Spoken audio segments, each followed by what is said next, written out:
The man nervously opened the box his father had left behind. Inside, there was only a penguin figurine. He felt instantly disappointed. He casually tossed it onto the table, but just as he turned around, the statue actually blinked. When he looked back again, a real penguin was standing in front of him. The man could hardly believe his eyes. He picked up the penguin. The penguin immediately gave him a welcome gift. Seeing that he was about to be late for work, he had no choice but to put the penguin in the bathtub and rush out the door. After Popper left, the penguin accidentally turned on the faucet. When he returned home that night, the bathroom was completely flooded. The moment he opened the door,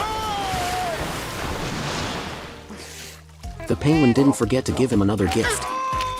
To make things worse, Popper called the bird control center. He hoped they would take the penguin away, but the center said it wasn't their responsibility. Popper had no choice but to keep this troublemaker for now. The next morning, he was forced to endure the penguin's special wake-up service. Popper could no longer stand it. He threw the penguin out of the room, but the penguin refused to leave. He noticed a vase nearby, and suddenly got an idea. He spilled water all over the floor. Then he threw the penguin outside. He thought he was finally free, but as soon as he stepped outside, the receptionist stopped him. She told him to control his pet. Popper didn't want to admit it, but the surveillance footage was crystal clear. Popper could only accept reality awkwardly. At that moment, another box was delivered to his home. This time, there wasn't just one inside. There was a whole group of penguins. His home instantly turned into a penguin paradise. Just as Popper was on the verge of a breakdown, the doorbell suddenly rang. It turned out to be his son's birthday, and he had forgotten to prepare a gift. As he was thinking of an excuse, a penguin poked its head out. His son jumped up with joy. It was the best birthday gift he had ever received. Popper had no choice but to pretend it was all planned. Even his ex-wife softened toward him. Gradually, Popper noticed something. The penguins especially loved watching Charlie Chaplin movies, so he played movies for them. He even hired a babysitter and went to a company party, but as soon as he left, the babysitter accidentally sat on the remote control. The TV switched to a sea lion scene. The penguins panicked and scattered everywhere. The babysitter was frightened and ran away.